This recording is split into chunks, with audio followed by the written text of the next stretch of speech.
Pues Padre, gracias una vez más. Gracias por este hermoso libro de Lamentaciones que nos pone a meditar mucho acerca de cómo es que tú obras a través de las circunstancias y de los problemas, dificultades en nuestras vidas, Señor. Queremos poner en nuestros corazones en tus manos. Te pedimos que tú hagas una obra, porque solamente tú puedes hacerlo, Señor.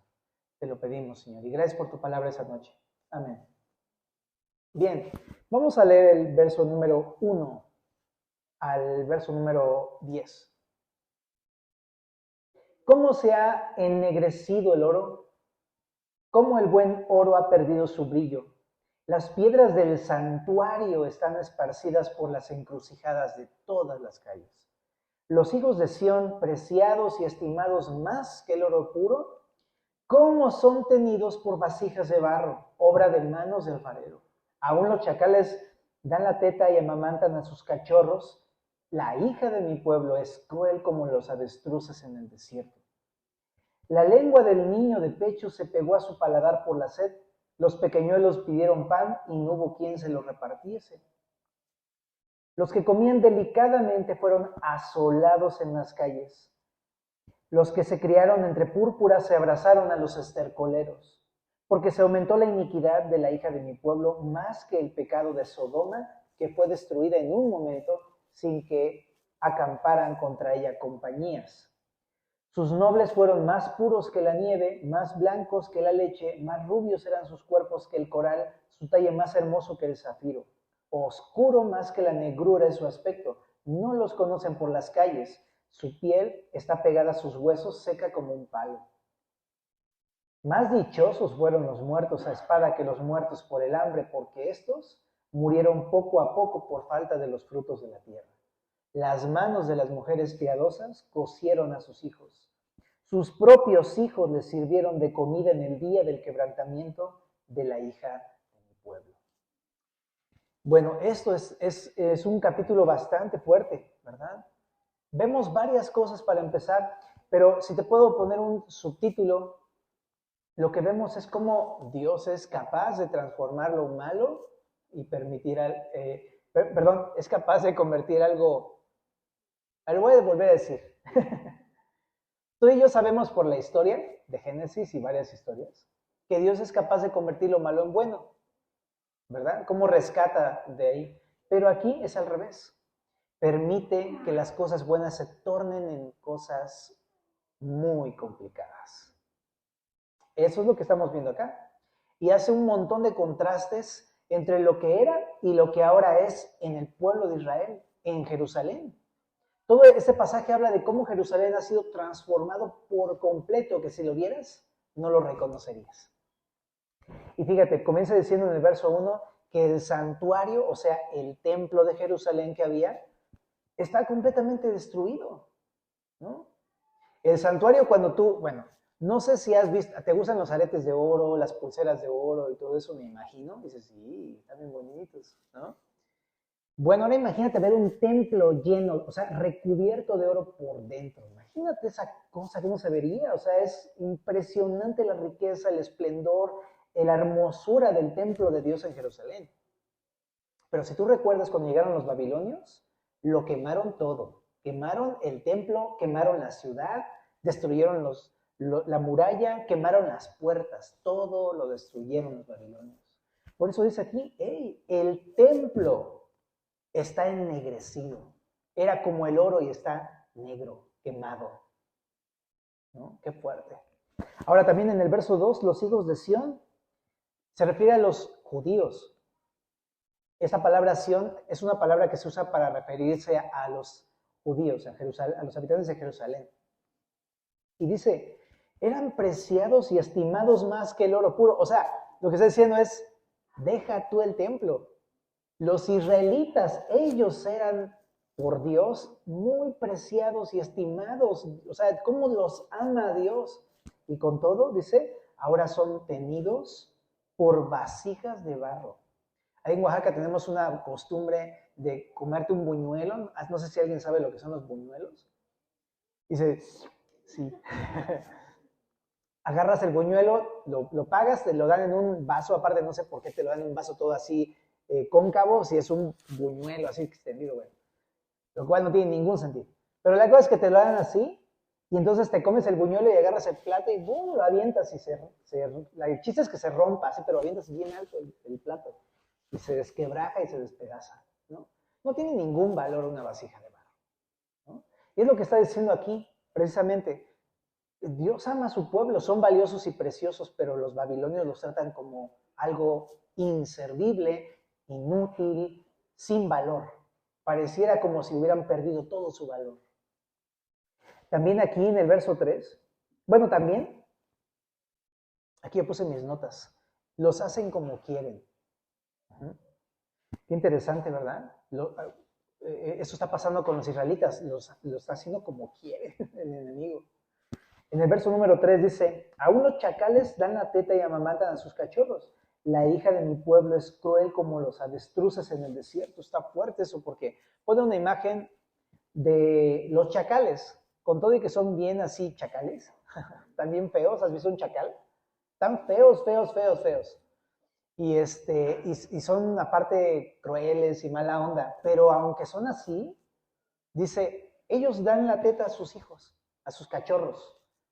Pero compara eso y lo contrasta con dice aquí la hija de mi pueblo. Eso de la hija de mi pueblo es otra expresión que habla de Jerusalén. Y dice, Jerusalén es cruel como los avestruces en el desierto. Lo que está haciendo es una metáfora, ¿no? No es una realidad, sino que lo que está diciendo es, Jerusalén tiene a sus hijos, ¿no? Que son su pueblo, es una metáfora, pero no les da ningún bien. Al contrario, trajo escasez, hambre, desastre en este lugar. En el verso número 4 dice, mira, o sea, hasta los niños de pecho no tienen que tomar agua, no tienen. Los pequeñuelos pidieron pan y no les dan. ¿Pidieron queso? Mira, yo no sé si has pasado hambre alguna vez, ¿no? Pero el hambre es una cosa tremenda, o sea, creo que son cosas que para nosotros sufrimos cuando no tenemos para la quincena. Ahora imagínate tener hambre, lo que significa hambre, de que pasas 2 o 3 días sin comer, ¿no? Y esos pequeñitos es bien triste, ¿no? Porque pidieron de comer y no había, simplemente, ¿no? Y dice aquí en el verso número 5, los que comían delicadamente, o sea, habla de los que tenían sus manjares y o sea, su refri lleno, pues, ¿no? Fueron asolados en las calles. Dice aquí, los que se criaron entre púrpura abrazaron a los estercoleros. Qué imagen tan fuerte, ¿no? Es como si, ya sabes, ¿no? Sales aquí bien arregladito, perfumado, peinadito y todo así, ¿no? Es tu estilo de vida.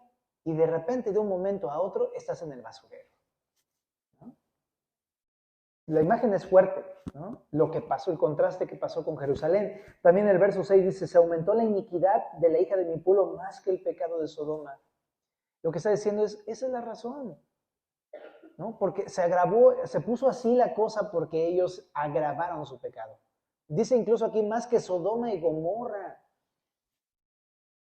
Bueno, eran bien conocidos los sodomitas, ¿no? Por el tipo de perversiones que tenían en Sodoma y Gomorra, ¿no? Y vimos ahí en Génesis cómo Dios pues destruyó a Sodoma y a Gomorra porque eran de plano muy inmorales, ¿no? Pero dice aquí, pero ellos, los judíos, fueron peores, ¿no? No estoy diciendo antisemita, para nada. Los judíos de esta época, ¿no?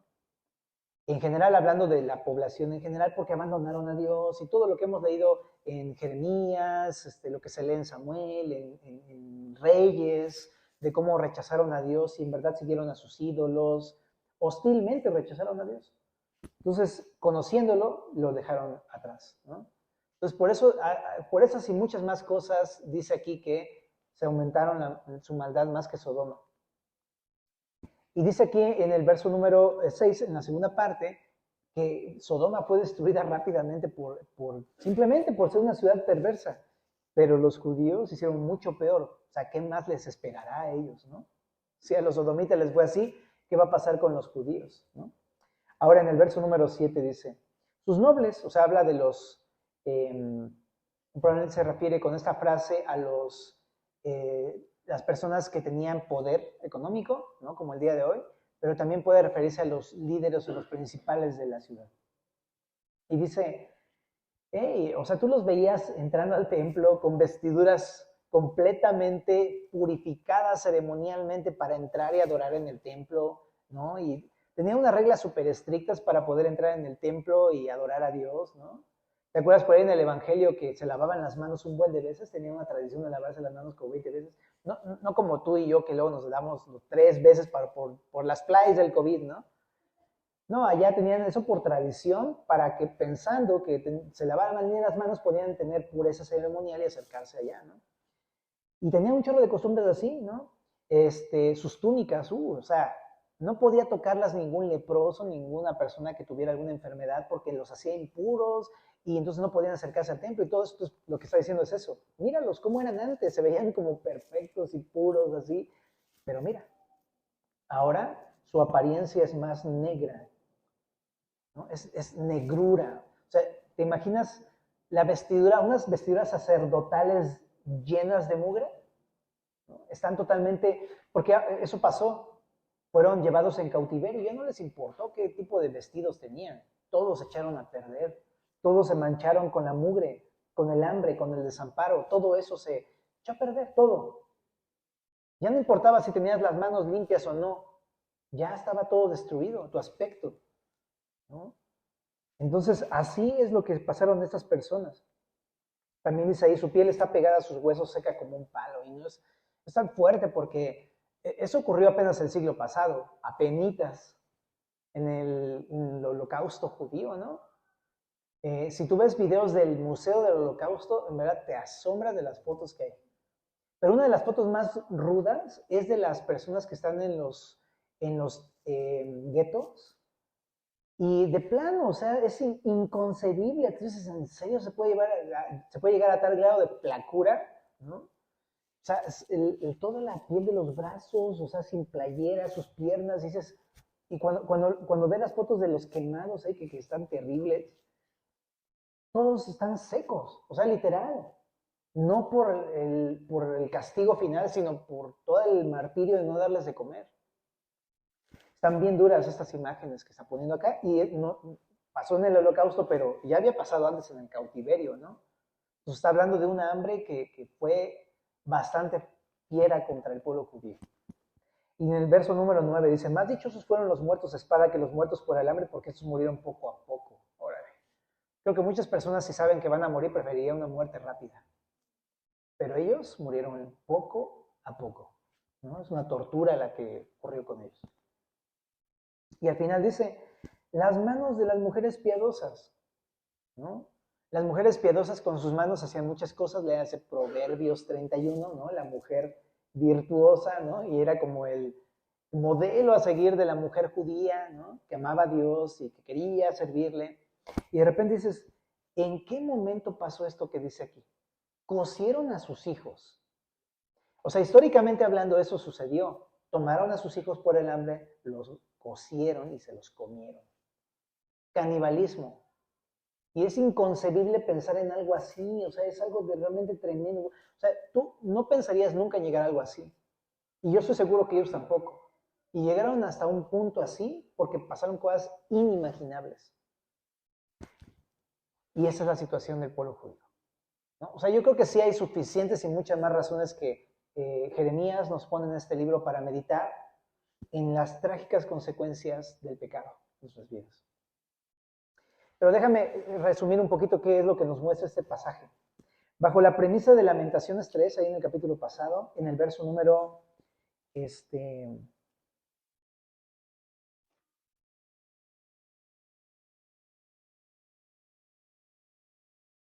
38, dice, de la boca del Altísimo no sale lo malo y lo bueno. Esta frase, la vez pasada la estuvieron estudiando con Manín, ¿verdad? Seguramente les habló mucho de esto. Pero es cierto, Dios permite lo bueno, eso es como algo muy lógico del carácter de Dios. Dios es bueno, te da cosas buenas, gloria a Dios. Pero también Dios puede permitir el mal en la vida de una persona. Él no es el dador del mal o el creador del mal, pero puede permitir el mal para tratar con nosotros.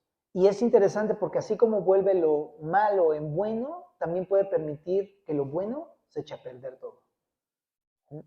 Se convierte en algo destructivo. en algo terrible y trágico como lo que vemos aquí. Es un gran contraste. Era esplendoroso Jerusalén, sus habitantes, el templo, todo. Y de pronto todo está terriblemente destruido. Dios puede convertir lo bueno y permitir lo malo por completo. Uh-huh. Entonces, qué interesante, ¿verdad? Porque a veces nuestras vidas de repente llegan a este punto de ver de que, pero pues estaba todo tan bien, ¿no? Estaba todo fluyendo súper bien, mi negocio, mi trabajo, todo iba súper bien y de repente, porque todo está completamente arruinado. Y de repente uno batalla con la idea como el escritor de Lamentaciones. No, no es Dios, es el diablo. Pero piensa en quién está encima del diablo. ¿No? Y piensa que a Dios no se le pasa nada porque Él es soberano. Es lo que nos explica el capítulo pasado. Y que por mucho que el diablo hubiera hecho cosas contra ti, Dios lo permitió. Eso está muy intenso, ¿verdad? Pensar que Dios permite las cosas malas también. Que todo lo bueno se destruye. No sé si está pasando algo así en tu vida. Pero es lo que vemos acá. Que Dios puede permitir que todo eso sea transformado. Lo bueno sea transformado por completo. Pero déjame adelantarme un poquito. Es por nuestro bien, porque nos ama. Uh-huh. Y vamos a ver ahorita más adelante todos los propósitos que tiene Dios, ¿no? Bueno, algunos propósitos, pero hemos leído el carácter de Dios. Ha sido porque ama a su pueblo y porque lo está disciplinando y porque lo está guiando y porque lo está transformando. Eso pasa en nuestras vidas, ¿no?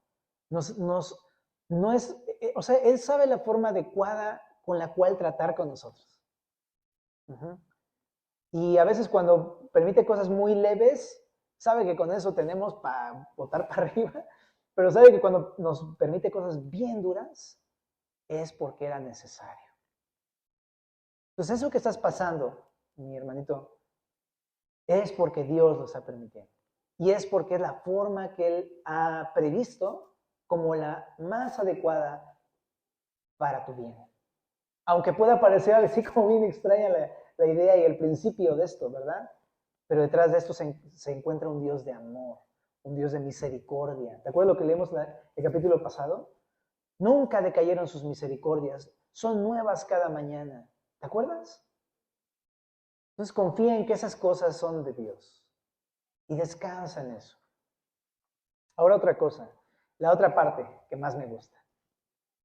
Dios también puede cambiar lo malo en bueno. Eso me gusta más. Pero quiero ir con eso, ¿por qué? Porque a lo mejor ya está mal todo. Y tú dices, ¿qué? ¿Ya me voy a quedar así? ¿Ya voy a estar así toda mi vida? ¿Eso es lo que voy a cosechar? ¿Así voy a vivir? No, hay buenas noticias. Jeremías 3:32. Lo leímos. Antes si aflige, también se compadece según la multitud de sus misericordias. ¿Te das cuenta?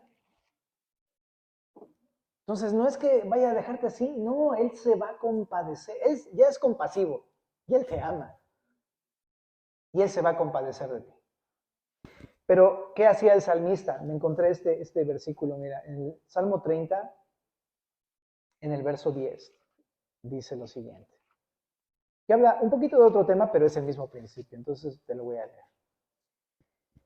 Oye, oh Jehová, y ten misericordia de mí, Jehová, sé tú mi ayudador. O sea, el salmista llegó a un punto en su vida, por otras circunstancias, en el que solamente volteó a Dios y le dijo, ¿sabes qué? He buscado ayuda por todos lados y no he encontrado nada que pueda sacarme de mi problema. Te pido que tú me ayudes. Llegó a ese punto. Y en el verso número 11 dice, has cambiado mi lamento en baile. Desataste mi cilicio y me ceñiste de alegría. Por tanto, a ti cantaré, gloria mía, y no estaré callado. Jehová Dios mío, te alabaré para siempre. Cuando uno se lamenta por su pecado, cuando uno se duele por su pecado, por su condición, y viene a Dios, y así como Jeremías, ¿no? Está lamentándose, llorando, afligiéndose para con el Señor, vas a poder esperar esto. Que eso, todo eso que está mal, todo eso que está destruido y deshecho, lo va a convertir en algo tan bueno que vas a bailar, brother. Te convierte tu vida en gozo, en alegría, en regocijo. Impresionante, la verdad. En el Salmo 51, por eso es que yo veo a David, que David decía en el verso número 8, hazme oír gozo y alegría y se recrearán los huesos que has abatido. En el verso 11, en el verso 12, vuélveme el gozo de tu salvación y espíritu noble me sustente. Porque sabía que Dios puede hacer eso. ¿Qué tengo que hacer? Clamar. Tengo que lamentarme, tengo que dolerme por mi pecado, arrepentirme de eso, ¿verdad? Y ahora vamos a hablar de esto. Pero vamos a continuar en Lamentaciones 4, verso número 11. Dice así. Cumplió Jehová su enojo, derramó el ardor de su ira y encendió en sí un fuego que consumió hasta sus cimientos. Nunca los reyes de la tierra ni todos los que habitan en el mundo creyeron que el enemigo y el adversario entrara por las puertas de Jerusalén. Es por causa de los pecados de los profetas y las maldades de sus sacerdotes, quienes derramaron en medio de ella la sangre de los justos. Titubearon como ciegos en las calles, fueron contaminados con sangre de modo que no pudiesen tocarse sus vestiduras. Apartaos, inmundos, les gritaban, apartaos, apartaos, no toquéis. Huyeron y fueron dispersados. Se dijo entre las naciones, nunca más morarán aquí. La ira de Jehová los apartó, no los mirará más, no respetaron la presencia de los sacerdotes, ni tuvieron compasión de los viejos. En toda esta parte vemos cómo Dios cumple sus juicios. De aquí, de hecho, hasta el final, ¿no? Porque vemos que la palabra cumplir también se va a repetir más adelante. Pero es lo que está haciendo referencia, Dios cumple sus juicios. Y en esa primera sección habla de cómo cumplió sus juicios contra los líderes, ¿no? Y contra el pueblo realmente de los judíos. Y aquí hace una clara mención a los líderes, los sacerdotes y los profetas.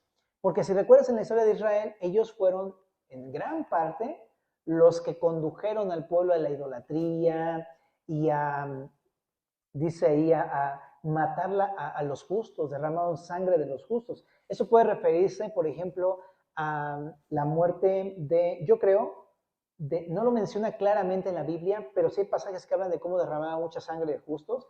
Léase Ezequiel 22, donde habla cómo mucha gente murió. Y Dios como que no hace tanta mención de eso, pero sí encuentra en la historia otras partes. Por ejemplo, Segunda de Reyes 9:7 con Jezabel, que mató a siervos de Dios. También, por ejemplo, en Segunda de Reyes 21, Manasés mató a muchos niños. Incitó al pueblo para sacrificar a sus hijos a los dioses paganos, ¿no? De hecho, te digo, no se explican muchas cosas porque la Biblia no es como el periódico Alarma o así, ¿no? Ya sabes, ¿no? La nota roja, ¿no? Para que vengas a la Biblia por puro ocio, ¿no? De ver qué morbo, ¿no? No, simplemente lo menciona, pero Jesús lo tiene bien presente. En Mateo 23:35, ahí decía al pueblo de los judíos que él iba a juzgarlos por la sangre de los justos desde Abel hasta el profeta Zacarías, ¿no? Y entonces yo lo que entiendo es, ok, no lo explica, pero Dios sí lo sabe, ¿no? Y hace referencia a esto, o sea, los líderes mataron a muchísimos, y de hecho en el 16 dice, no respetaron a los sacerdotes. Lo que yo entiendo es que como que hubo una división y había sacerdotes que eran pues fieles a Dios, pero hubieron unos que dijeron no, y los mataron. Ahora también dice aquí que titubearon como ciegos, en las calles fueron contaminados con sangre, ¿no? Aquí habla igual del mismo grupo de los líderes religiosos de aquella época, ¿no? Y dice aquí que fueron contaminados con sangre de sus propios muertos, ¿no? Pero también probablemente se refiere a la sangre del pueblo judío, porque cuando fueron llevados en cautividad, pues dice un comentario, pasaban, o sea, estaba tan lleno de mortandad la ciudad que tenías que pasar por encima de los cadáveres. Entonces sus vestiduras blancas, ceremoniales y todo esto quedaron totalmente inmundas. Y eso tiene sentido porque en el verso 15 por eso le dice al pueblo, apártense inmundos, no me toquen, o sea, no se acerquen.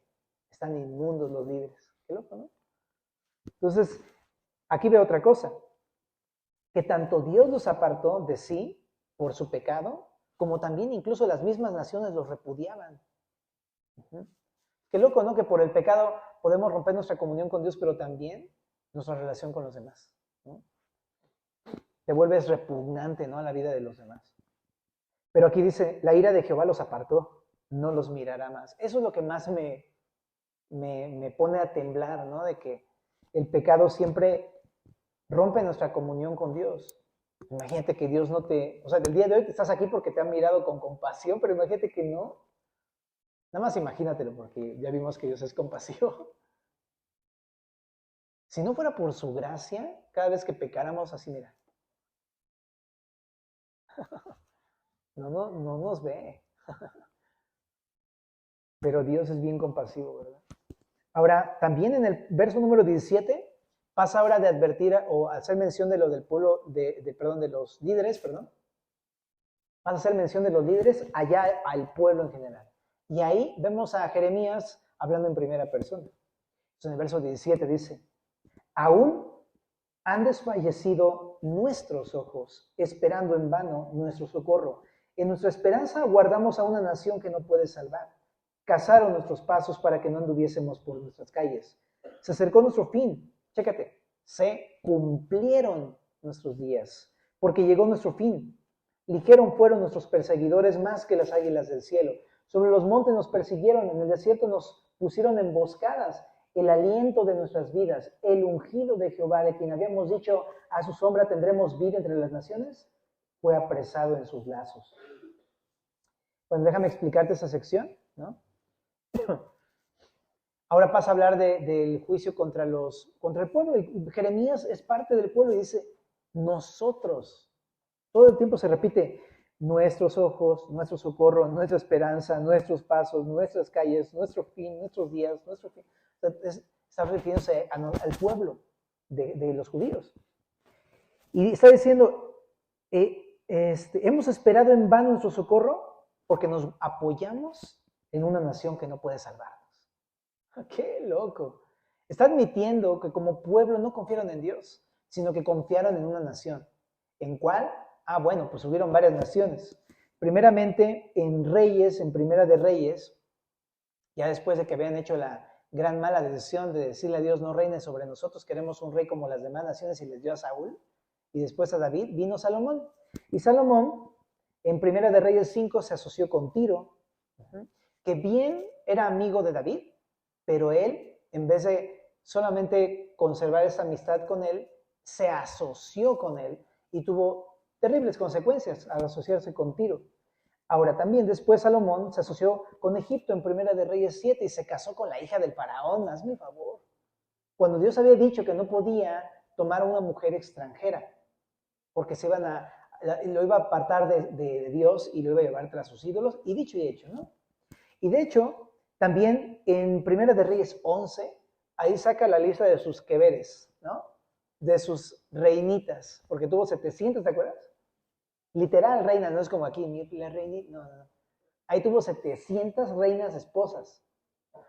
Y dentro de ellas simplemente menciona las moabitas, las amonitas, las edomitas, las de Sidón, las eteas, etc. Se casaban no meramente porque le gustara la diversidad a este chico, sino porque eso creaba lazos con una nación. ¿Por qué? Porque de esa manera pensaban, estaban mejor protegidos porque estaban aliados con sus enemigos.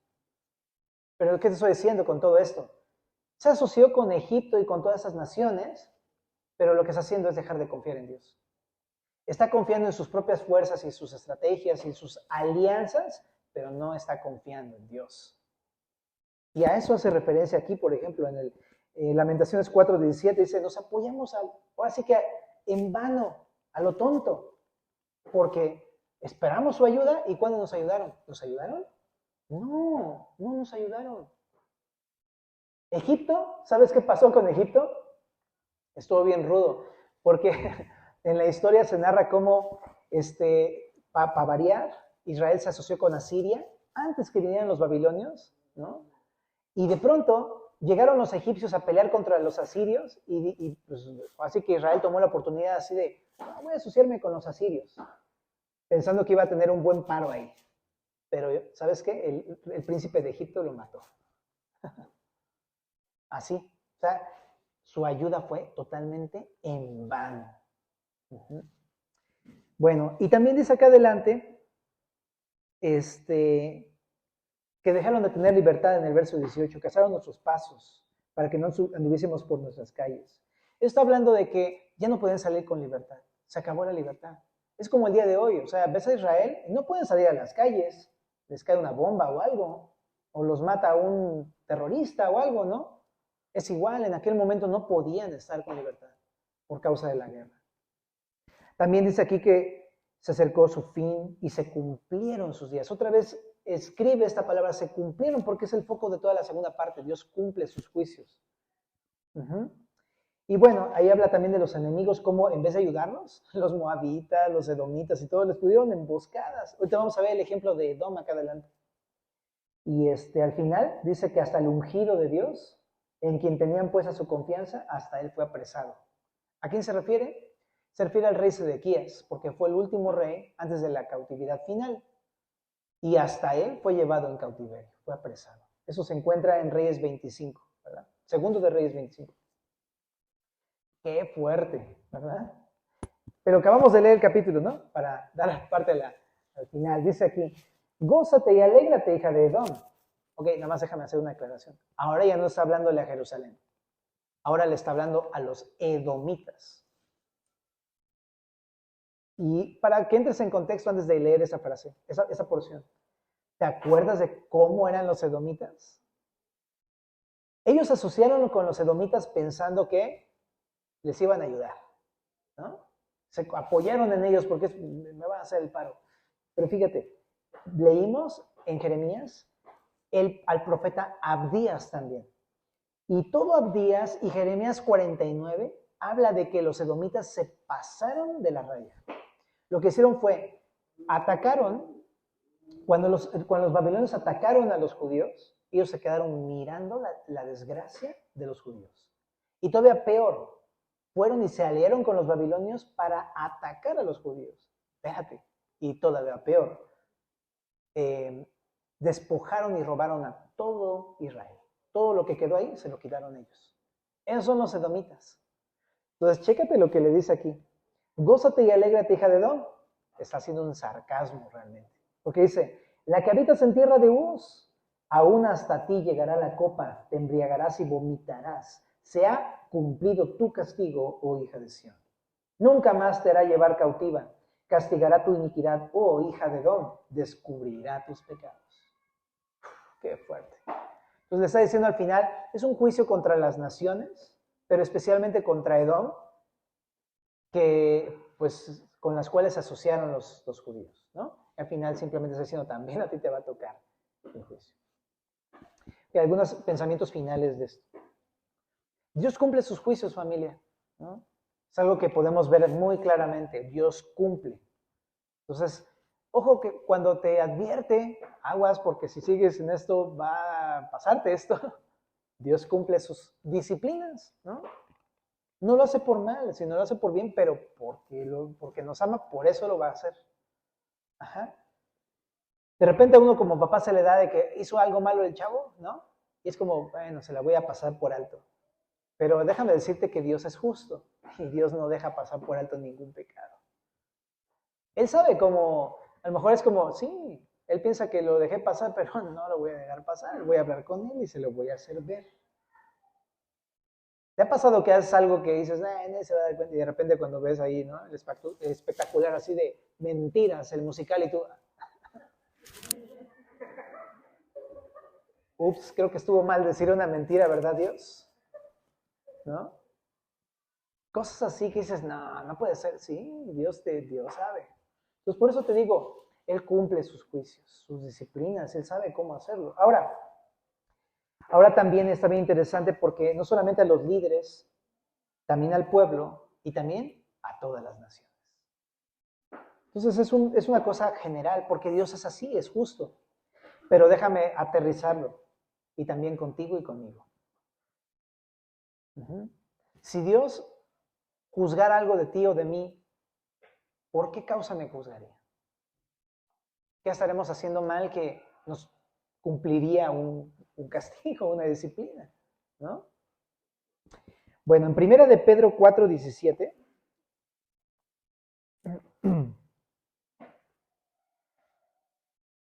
dice, porque es tiempo de que el juicio comience por la casa de Dios, y si primero comienza por nosotros, ¿cuál será el fin de aquellos que no obedecen al Evangelio de Dios? Solamente me voy a enfocar en la primera parte porque dice, el juicio comienza por la casa de Dios, ¿no? Porque uno pensaría, yo soy cristiano, pues yo ya creí en Cristo, de mí va a tener compasión, pero está bien interesante porque dice, no, por eso, por cuanto ya conoces la palabra, por cuanto ya conoces a Cristo, por cuanto ya sabes cómo es Dios, por eso a ti te va a pedir cuentas primero.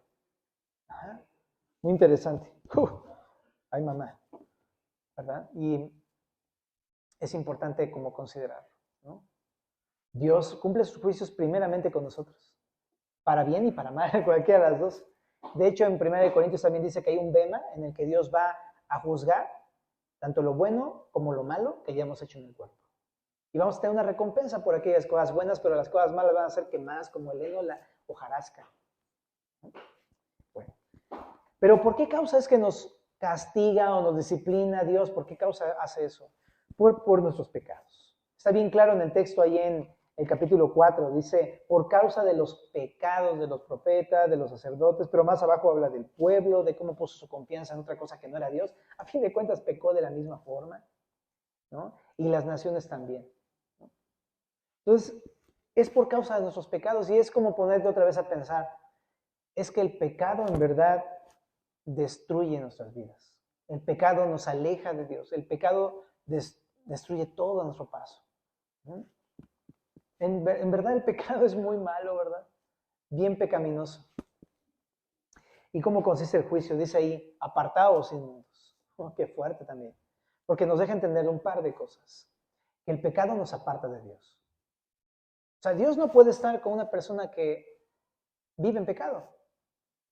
Porque está en pecado. No puede uno tener comunión con Dios cuando uno está en pecado. Por eso, de alguna manera, yo entiendo, es cuando uno está pecando, es como aparte, o sea, tú no puedes acercarte a la presencia de Dios, porque si te acercaras, morirías por la santidad de Dios, ¿no? Pero aquí dice, apártate, o sea, nos impide el paso, por pura misericordia también, ¿no?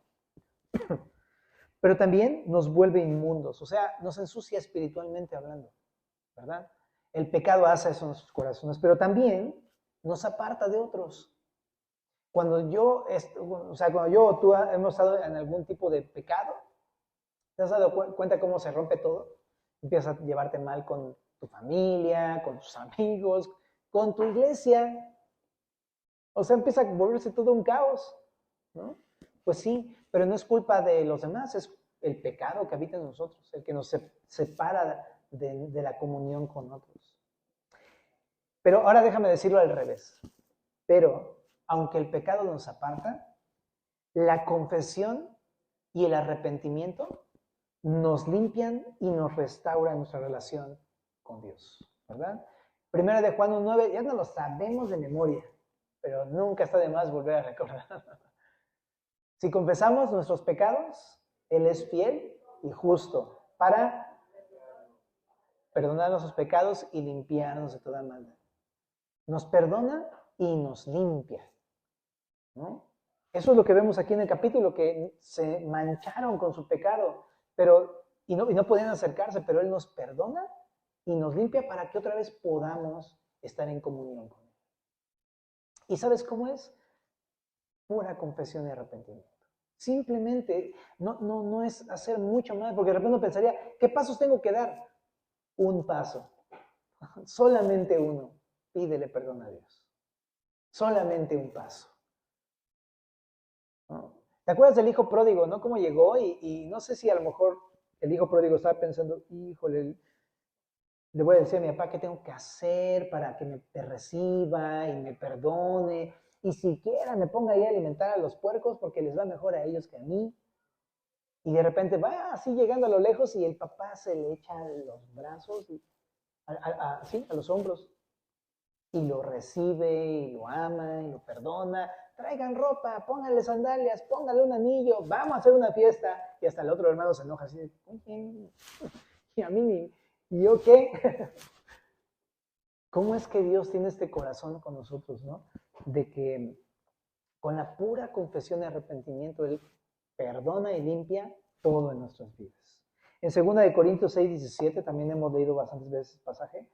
En 2 Corintios 6:17 dice,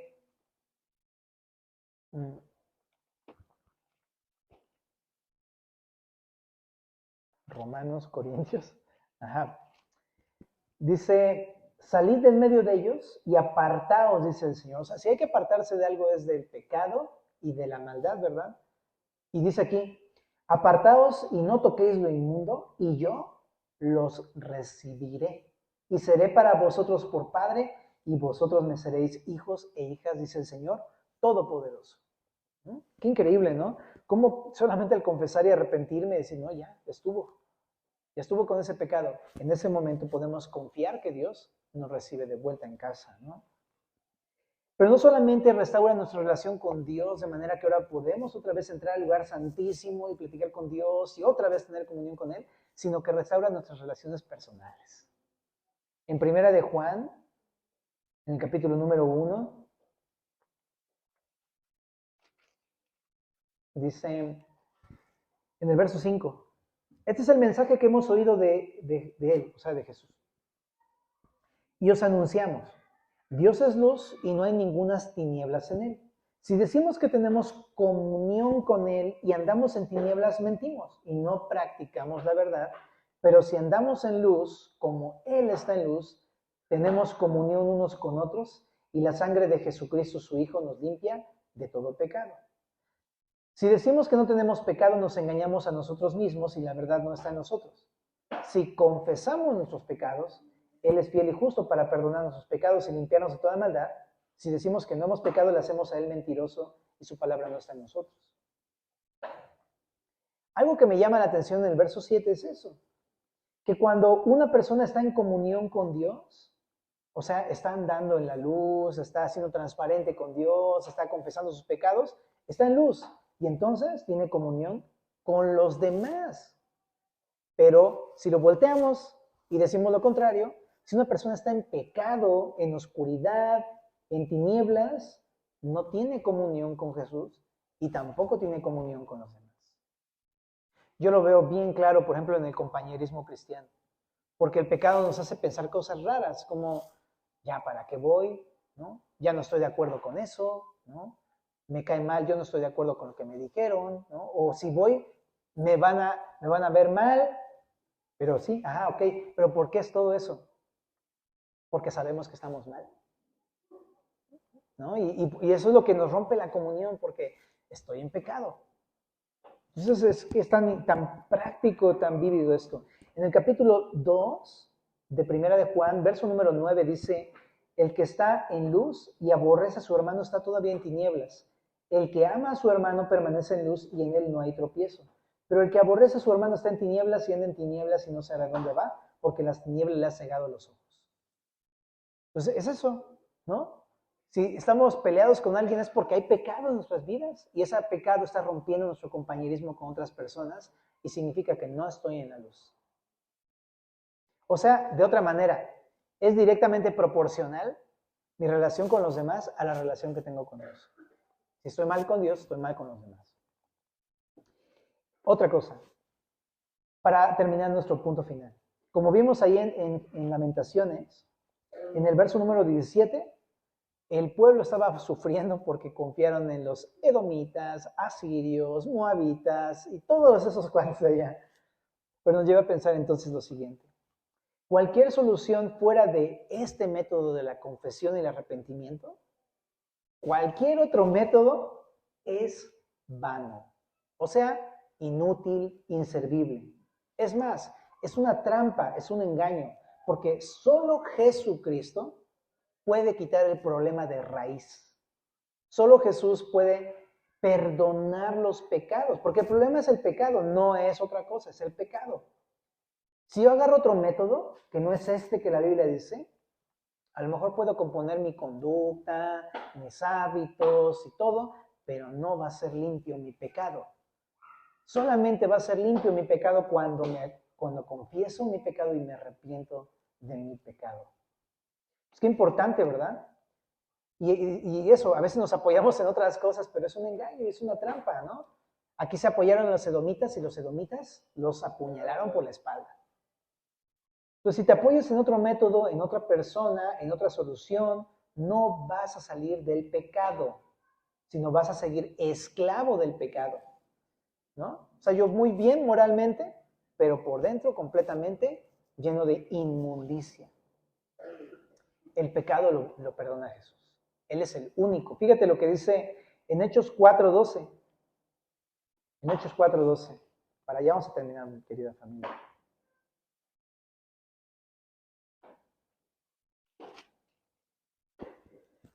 En ningún otro hay salvación, porque no hay otro nombre bajo el cielo dado a los hombres en que podamos ser salvos. No hay otro nombre, solamente Jesús es en que podemos ser salvos.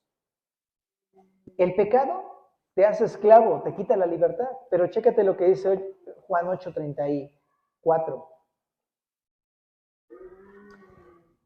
De cierto os digo que todo aquel que hace pecado, esclavo es del pecado. Y el esclavo no queda en la casa para siempre. El Hijo sí queda para siempre. Así que, si el Hijo os libertare, seréis verdaderamente libres.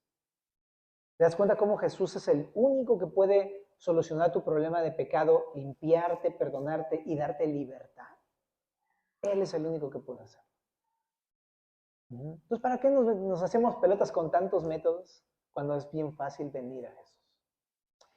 ¿Qué te parece si terminamos con una oración, familia? A darle gracias al Señor por este pasaje de esta noche. Señor, muchas gracias por tu palabra, Dios. Tú eres amoroso, tu misericordia es para siempre, tú eres fiel, Señor. Gracias por hablarnos, por amarnos, por vernos con esa misericordia que hasta quieres tratar con nosotros, porque nos amas. Sigue haciendo tu obra en nuestras vidas y gracias por lo que nos has hablado al corazón esta noche. Guárdalo para que dé fruto para tu gloria, Señor. En el nombre de Jesús. Amén.